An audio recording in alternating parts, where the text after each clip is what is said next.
నా యేసు మరణం నుంచి తిరిగి లేచి ఉన్నాడు. మీ అందరికీ కూడా యేసుక్రీస్తు పునరుద్ధాన దిన శుభాకాంక్షలు. Happy Easter. బాగున్నారా? ఈ రోజు దేవుని వాక్యము ధ్యానించారా? ఈ రోజు దేవుని పునరుద్ధాన దినము.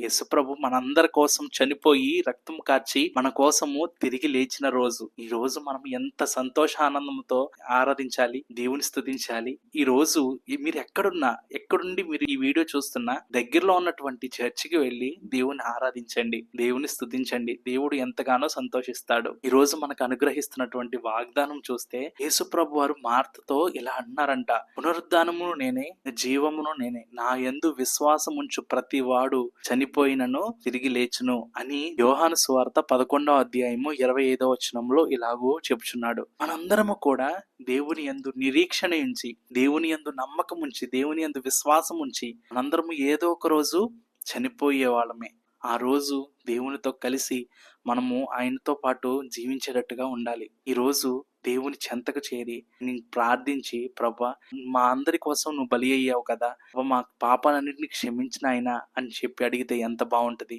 మనందరము కూడా దేవుణ్ణి అత్యధికముగా ఆ మహాగణుడు మహాపరిశుద్ధుని మనందరము గణపరిస్తే ఎంత బాగుంటది.